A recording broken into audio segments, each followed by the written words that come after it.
Hello everyone, good morning and welcome back to my channel Ridima Shanti. কেমন আছো, কী করছো সকলে? আশা করি সবাই ভালো আছো, সুস্থ স্বাভাবিক আছো। রিডিমা শান্তি নতুন আরও একটা ভিডিও তোমাদের সকলকে ওয়েলকাম। আমিও কিন্তু বেশ ভালোই আছি। এখন হচ্ছে সকালবেলা, এখন বাজে সকাল 7:30। আজকের ভিডিওটা সকাল 7:30 থেকে স্টার্ট করছি। তো আজকে আমি অনেকটাই সকাল সকাল বলবো না, মোটামুটি সকাল সকাল ঘুম থেকে উঠেছি। তো একটু চেষ্টা করছি তাড়াতাড়ি ঘুম থেকে ওঠার, যেমনটা আর কি আমার শ্বশুরবাড়িতে ঘুম থেকে উঠি এইখানে আসার পর 1 সপ্তাহ ধরে। তো আমি পুরো বেলা করে মোটামুটি 8টা, 8:30, 9টা এরকম বেজে যাচ্ছে আমার ঘুম থেকে উঠতে। তো এত দেরি করে ঘুম থেকে উঠলে তো চলবে না, দীর্ঘদিন এত দেরি করে ঘুম থেকে উঠলে একটা অভ্যাসে দাঁড়িয়ে যাবে। সেই জন্য চেষ্টা করছি যে একটুখানি তাড়াতাড়ি ঘুম থেকে উঠি, একটু তাড়াতাড়ি ওঠার আর কি চেষ্টা করছি। তো আজকে মোটামুটি আমি ওই 7টার দিকে ঘুম থেকে উঠেছি।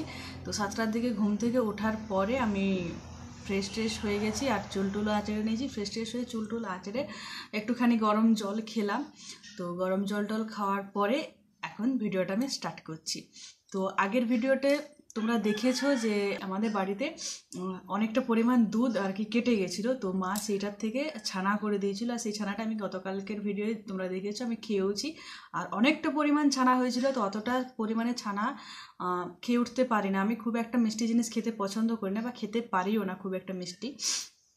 তো আমি যেটুকু যা খেয়েছিলাম, বাপি খেয়েছিল, মা তো মনে হয় খায়নি ছানা। তো অনেকটা পরিমাণ ছানা আমার রয়ে গেছিলো, বাড়িতে আর কি রয়ে গেছিলো।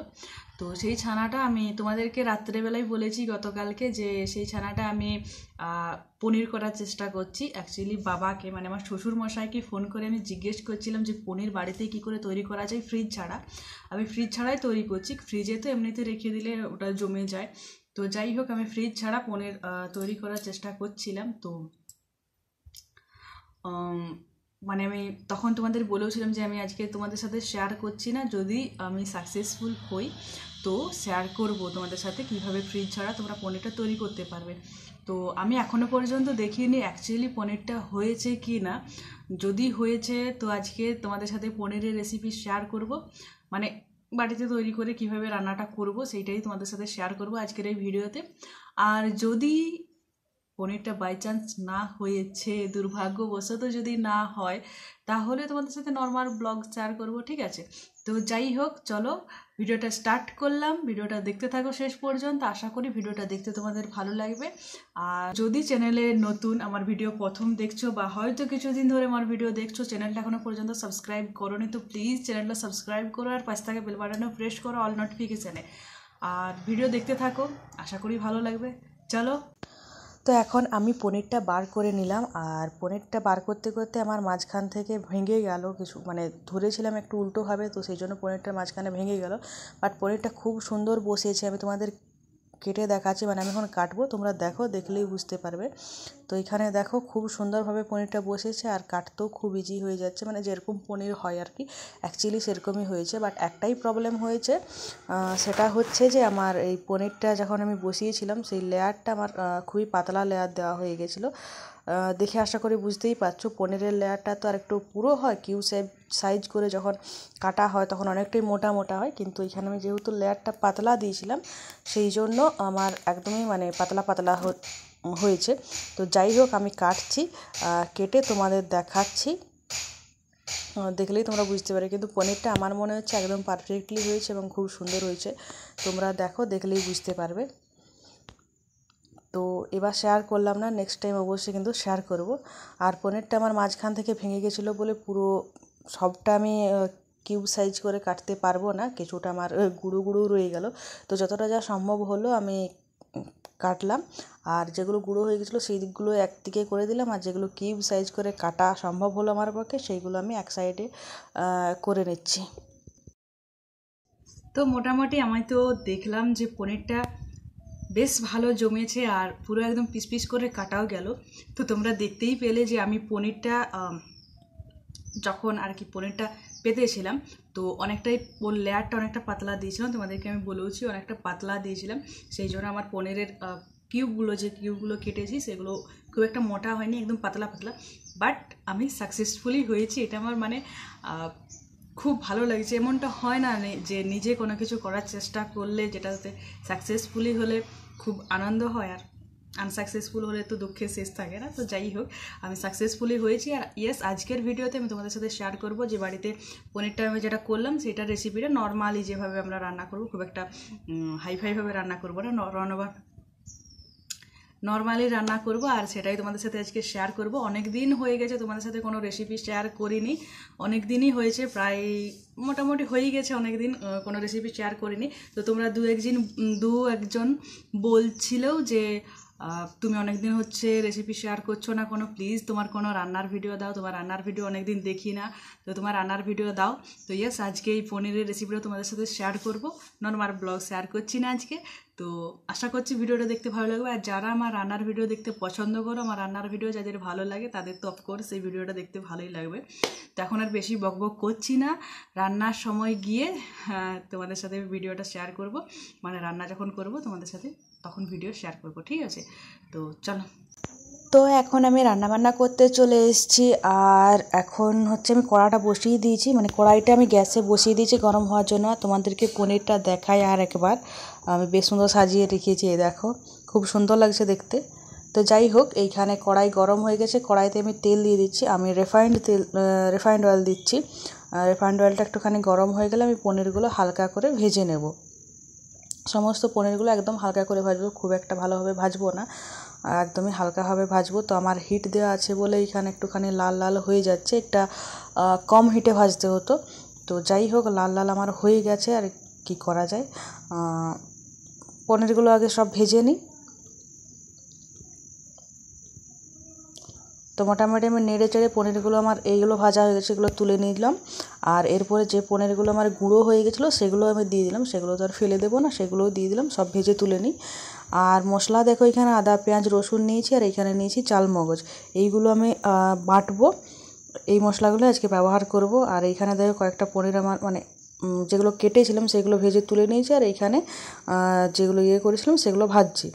তো এখানে দেখো আমার কড়াইতে পনিরগুলো ভেজে তুলে নিলাম, আমি আলু দিয়ে করব। তো এখন আলুগুলো আমি ভেজে নিচ্ছি। তো আলুগুলোতে আমি হলুদ দেবো না, শুধু নুন দিয়ে ভাজবো। তো যতক্ষণ কি আলুগুলো ভাজা হচ্ছে ততক্ষণ মশলাটা আমি বেটে নিচ্ছি, শিলনোড়ায় বাটবো মশলা। তো মশলাটা বেটে নিচ্ছি আমি।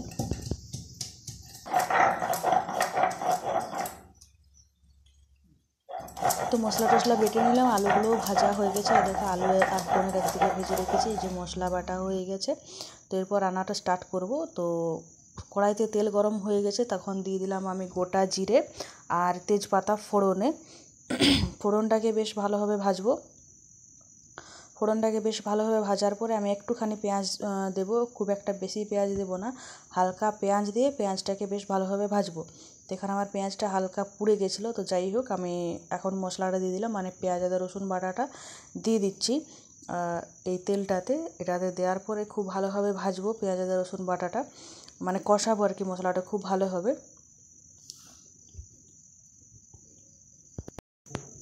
আর এইখানে দেখো একটা বাটিতে আমি লঙ্কার গুঁড়ো, জিরে গুঁড়ো আর হলুদ গুঁড়ো, আমার এখানে ধনিয়া গুঁড়ো নেই, ধনিয়া গুঁড়ো থাকলে ধনিয়া গুঁড়ো দিতে হয়। তো সেইগুলো দিয়ে আমি একটা বাটিতে একটুখানি জল দিয়ে গুলে রেখে দিচ্ছি। গুলে রেখে দিলে এটাও বাটা মশলার মতো হয়ে যাবে।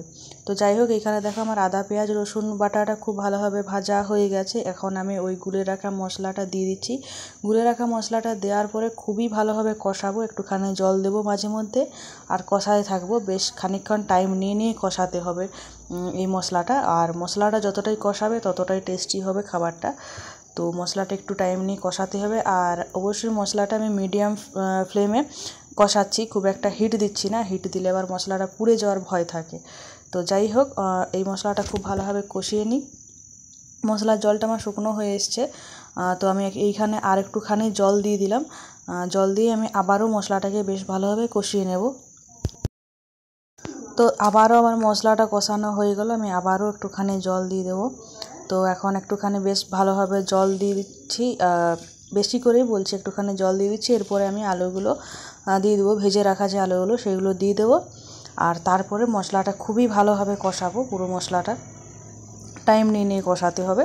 তো এই আলুগুলো দিলাম, আলুগুলো দেওয়ার পরে বেশ ভালোভাবে মশলাটা কষাবো, জল দিয়ে দিই মাঝে মধ্যে। তো দেখো এখন মোটামুটি আমার আলুর সাথে মশলাটা খুব ভালোভাবে কষানো হয়ে গেছে আর মশলাটা থেকে খুবই তেল ছেড়ে দিয়েছে। এখন আমি চালমগজ বাটাটা দিয়ে দিচ্ছি। চালমগজ বাটাটা দিয়ে দিলাম। এরপরে আমি দিয়ে দেবো পনির, ভাজা পনির, মানে ভেজে রাখা যে পনিরগুলো, সেই পনিরগুলো দিয়ে দেবো। দিয়ে বেশ খানিকক্ষণ কষাবো। এটা বেশ খানিকক্ষণ বলতে মোটামুটি 10 মিনিট মতো এটা কষাবো, ঠিক আছে। তো সেই জন্য আমি একটুখানি বেশি জল দিয়ে দিলাম। আর এরপরে আমি এখন দিয়ে দিচ্ছি পনিরগুলো, ভেজে রাখা পনিরগুলো দিয়ে দিলাম। তো এখন মোটামুটি 10 মিনিট ধরে আমি কষাবো এটা। মিডিয়াম ফ্লেমে কষাবো, খুব একটা বেশি আঁচ দিয়ে কষাবো না, মিডিয়াম ফ্লেমে হালকা হাতে কষিয়ে নেব। তো এই দেখো আমার কষাতে কষাতে জলটা প্রায় শুকনো হয়ে এসছে। আর আমি একটুখানি চিনি দিয়ে দিলাম, নুন দিয়ে দিলাম আর কাঁচা লঙ্কা দিয়ে দিলাম। এরপরে আমি কষাতে থাকবো এটা। তো এই দেখো এখন আমার মোটামুটি কষানো কমপ্লিট আর মশলাটা পুরো তেল ছেড়ে দিয়েছে। কষানো অনেকক্ষণ থেকে কষালাম, কষানোটাও পুরো কমপ্লিট হয়ে গেছে। এরপর একটু নেড়ে চেড়ে এটা আমি করব হচ্ছে একটুখানি মাখা মাখা করব, না বেশি ঝোল করব না একদম শুকনো শুকনো করব। তো এখন আমি জলটা দিয়ে দিচ্ছি। তো খুব বেশি জল দেব না, এখন যে জলটা দিলাম আর একটুখানি জল দেবো, তাহলেই হয়ে যাবে। তো দেখো পনিরগুলো আমার খুবই নরম আছে, শক্ত চিমড়া হয়ে যায়নি। আর মোটামুটি জলটা দিয়ে দিলাম। তো জলটা বেশ ভালোভাবে করে ফুটুক। আর আলুগুলো আমার সেদ্ধ হতে একটুখানি বাকি আছে, তো অবশ্যই আলুগুলো একটু সেদ্ধ হবে।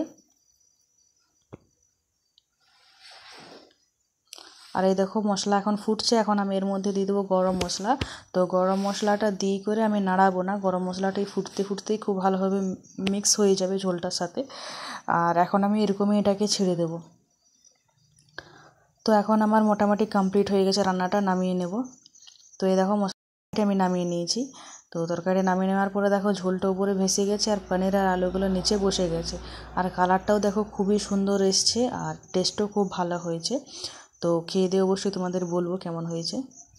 রান্নাবান্না কমপ্লিট করার পর, মানে আমি যে রান্নাটা করলাম সেই রান্নাটা কমপ্লিট করার পরে আমি চলে গেছিলাম স্নান করতে। আর স্নান টান আমার হয়ে গেছে। আর আমি স্নান টান করতে করতে বাকি যে সমস্ত রান্নাবান্না করার ছিল সেই সমস্ত রান্নাবান্না মা কমপ্লিট করে নিয়েছে। তো সেরকম বেশি কিছু রান্নাবান্না হয়নি, অতটা আর খেতে ভালো লাগে না, অনেকগুলো তরকারি টরকারি খেতে ভালো লাগে না। তো মাকে বললাম সিম্পল কিছু রান্নাবান্না করো। তো আমার স্নান টান করতে করতে যা বাকি রান্না, মানে অন্য সব রান্নাগুলো মা করে নিয়েছে। আর এখন স্নান টান কমপ্লিট হয়ে গেছে আর এখন খাবার টাইমে হয়ে গেছে। তো এখন গিয়ে ভাত খাবো। আর অবশ্যই তোমাদের সাথে শেয়ার করবো কী সমস্ত রান্নাবান্না হয়েছে আর খেয়ে তোমাদের বলবো যে রান্নাটা কেমন হয়েছে। বাড়িতেই তৈরি করেছি পনির, বাড়িতে নিজেই তৈরি করে নিজেই রান্না করলাম। তো কীরকম কী রান্নাটা হয়েছে আর খেতে কীরকম লাগছে কেমন, ফুল ডিটেলস তোমাদেরকে খেয়ে বলবো, ঠিক আছে। তো চলো।